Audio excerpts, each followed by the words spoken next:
Estamos con Víctor Hernández, especialista en temas de seguridad por la Universidad Panamericana. Muchísimas gracias por estar con nosotros. Alex, muy buenas noches, gracias por la invitación.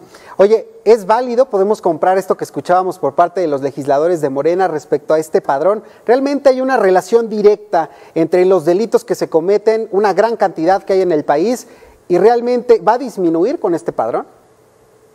En México seguimos cometiendo el error de pensar que mayor seguridad es sinónimo de restricción de libertades. Y en el ámbito de la ciberseguridad, los mexicanos hemos perdido dos batallas en fechas recientes.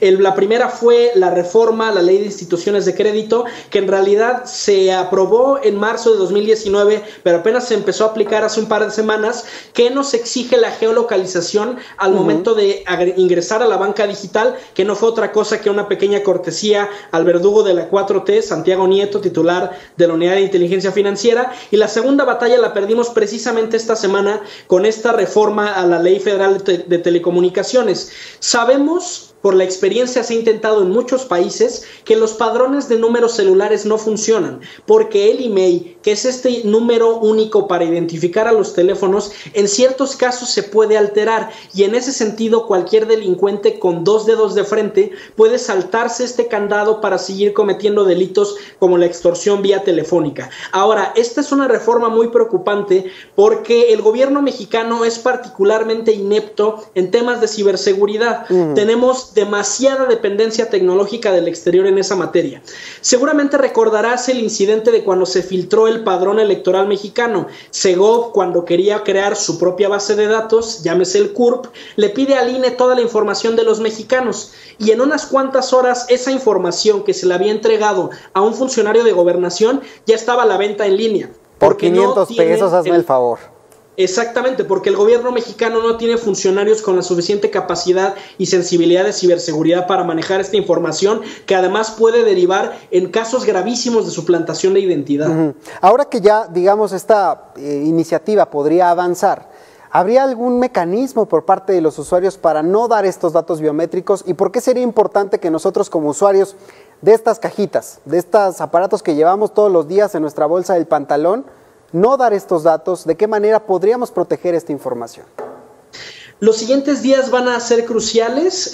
Por supuesto que se espera una serie de amparos y quizás también de acciones de inconstitucionalidad para que la Suprema Corte decida y se pronuncie en contra de la aprobación de esta ley. Ahora, la realidad es que nosotros en muchos formatos ya hemos rendido esta información por distintos canales. Pensemos, por ejemplo, en el iPhone, en la última versión, que tiene un formato de reconocimiento facial, los anteriores que tienen reconocimiento por huellas digitales. Es decir, ya hay muchos otros formatos y muchas otras ocasiones en que nosotros hemos entregado esta información a compañías o a gobiernos. Pensemos, por ejemplo, el proceso de registro ante el SAT, ¿no? Que es digitalización del iris, digitalización de huellas digitales, y es muy delicado que haya una vulneración en este tipo de datos, porque, por ejemplo, si se vulnera mi contraseña del Facebook, no pasa de que la cambie, pero en cambio el número único que se genera a partir de mi huella digital, yo no tengo forma de cambiarlo si alguien lo obtiene. Y en ese sentido puede haber casos muy graves de suplantación de identidad, donde alguien vaya a un banco, pida un crédito en mi nombre, y cómo puedo yo no acreditar que no fui yo si al final está la huella digital, que es en principio uno de los signos de mayor confianza. Y esa es la razón por la que preocupa mucho que este tipo de datos vayan a ser recabados por las telefónicas y después entregados a un gobierno que no tiene suficientes hábitos de ciberseguridad. Y ahora también hay que reconocerlo, Alex, tenemos un gobierno que tiene la tentación constante de utilizar estos datos para mal, porque apenas acaba de salir una investigación del país indicando que durante la cuarta transformación la FGR nuevamente ha adquirido software de espionaje israelí para poderse saltar los controles judiciales y geolocalizar a ciudadanos mexicanos, lo cual de entrada es una incongruencia porque esta administración criticó fuertemente el programa Pegasus que se compró durante el sexenio del presidente Peña Nieto y que a la fecha hay gente procesada por ese caso.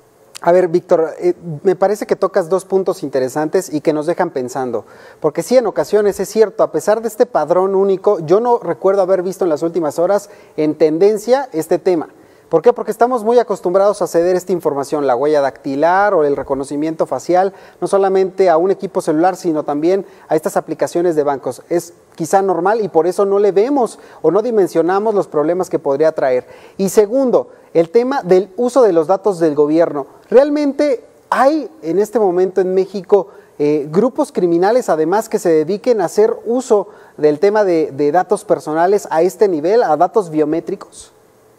Bueno, el ciberdelito ha incrementado no solo en México, sino en todo el mundo a raíz de la pandemia, pero el que estos datos estén movilizándose a esta velocidad y con estos volúmenes, por supuesto que abre la posibilidad de que algunos grupos criminales, no solo mexicanos, sino extranjeros, puedan aprovechar la oportunidad para cometer mayores ciberdelitos con esta información. Sí que requiere de un nivel de sofisticación. No todos los ciberataques son intencionados. Hay, por ejemplo, muchos virus, mucho ransomware que está flotando en la red y que los ataques ocurren sin que haya deliberadamente una intención de un personaje de atacar a cierta persona en particular, pero sí que nos abre una vulnerabilidad que no nos podemos permitir, porque además el Estado mexicano tiene poca capacidad de respuesta. La única institución real en México que tiene capacidad para responder ante ciberdelitos es el CERT-MX, que estaba en Policía Federal, ahora en Guardia Nacional, y la realidad es que no se van a dar abasto con la cantidad de suplantaciones de identidad que se van a dar si esta reforma prospera. Entonces, si esta fuera una reforma que a lo mejor ocurriera en los Estados Unidos, en el Reino Unido, donde se tiene cierta certeza de que hay capacidades tecnológicas para defender esta información, quizás no sería tan problemático, y tengo mis reservas, pero en este contexto estamos poniendo en peligro la información porque tenemos un gobierno con dependencia tecnológica y sin buenos hábitos y buena capacitación en ciberseguridad. Esto nos lleva a un retroceso en el tema de las libertades, es decir, de la posibilidad de moverte en cualquier lugar, en cualquier espacio, sin que te estén vigilando todo el tiempo, a pesar de que hoy estamos en una sociedad interconectada. Mucha gente dice, ¿qué importa que me espíen? Al final yo no soy nadie importante, yo no soy un candidato, yo no soy un funcionario público. El problema es que la sola existencia de estos datos nos ponen en vulnerabilidad de que cualquier persona, sea un funcionario público abusivo o sea un ciberdelincuente, tenga acceso a nuestra ubicación, a lo que hacemos, a lo que pensamos, y esto puede derivar en delitos de extorsión, y en ese sentido lo que hay que pensar es no pensar soy de bajo perfil y por eso no estoy en peligro. Hay muchos ataques que ocurren de forma aleatoria, que circulan en la red, y no porque no seas un personaje importante estás exento de ser sujeto de este tipo de ataques. Entonces, más bien lo que tendríamos que migrar es a un paradigma donde ya no existan estos datos que nos vulneran. Hay todo un movimiento de derechos digitales que pugna precisamente por eliminar todo este tipo de registros, ese tipo de logs que hay cada vez que navegamos, que nos hacen tan vulnerables y que nos hacen rastreables, pero la tendencia del mercado va por el contrario. Al contrario, lo que se vende en publicidad es esos datos, es el predecir las elecciones del consumidor, y en ese sentido, pues hay una batalla que en principio hasta este momento la está ganando el mercado. Entonces, ¿no hay manera de protegernos? Es decir, ¿cuál sería la recomendación para la gente que nos está viendo en este momento? Independientemente de esta ley que entendemos va a ir avanzando, tendrá un desenlace en los próximos días, pero con la realidad que tenemos hoy, con el contexto que nos pone sobre la cantidad de datos que ya hemos otorgado a estas plataformas, ¿de qué manera nos protegemos?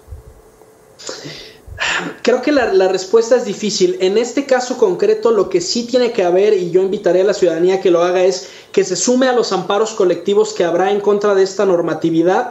Es muy importante, aunque sea tedioso, tener el hábito de leer los acuerdos de privacidad, aunque de todas maneras no es una solución mágica, porque al final hay una asimetría entre el consumidor y la gran empresa. Es decir, si el consumidor dice no quiero tu acuerdo de privacidad, hay otros millones de usuarios que sí están dispuestos a aceptarlo y no le representa ningún costo de mercado para las empresas. Ahora, también mucho depende del nivel de riesgo que maneja una persona. Edward Snowden apenas hace 1 o 2 años publicó una entrevista muy interesante donde hacía recomendaciones para periodistas, y él utilizaba el caso, por ejemplo, del iPhone, ¿no? Él hablaba, a ver, el problema del iPhone es que tienes varias cámaras y varios micrófonos que se activan, y él lo que recomendaba para periodistas es desconecta las cámaras, desconecta el micrófono de tal forma que ya solamente puedas usar el auricular, ¿no? Es decir, que el micrófono solamente se active cuando tú deliberadamente conectas el auricular. Pero claro, ese es un nivel ya de de paranoia y de especificidad que probablemente es muy difícil de recomendar para el público en general. Vivimos una época muy complicada. El mercado y la tendencia es recuperar y recopilar cada vez más información de los usuarios, pero esto es sin duda una vulnerabilidad que se va a extender porque además cada vez más aparatos en nuestra casa están conectados a Internet. Es decir, hoy en día nuestra principal vulnerabilidad es el teléfono, pero también se pueden hacer vectores de ataque a través de las impresoras, de los refrigeradores inteligentes. Es decir, hay muchos desarrollos tecnológicos que hacen cómoda la vida, pero que al final acaban siendo potenciales vulnerabilidades para los clientes y para las personas en casa. Qué curioso. No, yo que usted a estas alturas ya mejor no cambio ni el refrigerador ni de teléfono, mejor me regreso con el que tenía de 2 pesos. Sí, por supuesto, hay mucha gente que ya sigue esa tendencia, ¿no? Sí. Volver a algo más analógico, pero bueno, la realidad es que la tecnología ha llegado para quedarse.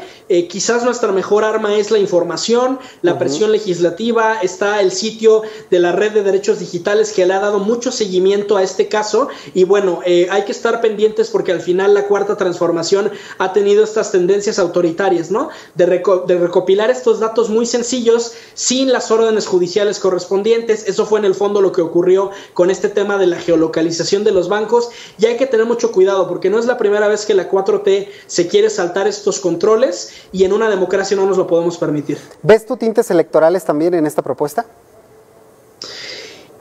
Han estado legislando mucho últimamente. O sea, yo creo que Morena está un poco nerviosa porque probablemente van a perder la mayoría, al menos la mayoría calificada que les permita hacer reformas constitucionales sin mayor problema. Yo creo que sí hay una urgencia por sacar estas medidas antes de que haya una oposición en el Congreso, porque la realidad es que la proyección no es, al menos ahorita con las encuestas que tenemos, no es que la oposición gane la mayoría y que pueda legislar, pero al menos sí va a tener suficiente contrapeso como para que haya discusiones importantes en la aprobación del presupuesto, para que este tipo de iniciativas en un futuro ya no se puedan presentar. Entonces yo sí creo que están un tanto nerviosos y que están tratando de acelerar esta legislación antes de que llegue la oposición con fuerza al Congreso. Víctor, como siempre te agradezco estos minutos aquí en Mega Noticias TVC. Muchísimas gracias, buenas noches a nuestro auditorio. Muchísimas gracias, ahí lo tiene usted, es parte de lo que se presume con esta iniciativa, los riesgos de tener un celular, de darle los datos, de estar bajando aplicaciones, dándoles permisos a nuestra información sin ni siquiera leer. Haga conciencia, ¿cuántas veces usted ha leído estos avisos de privacidad y simplemente por moda baja las aplicaciones que transforman en ocasiones hasta las fotografías y uno termina dando datos innecesarios?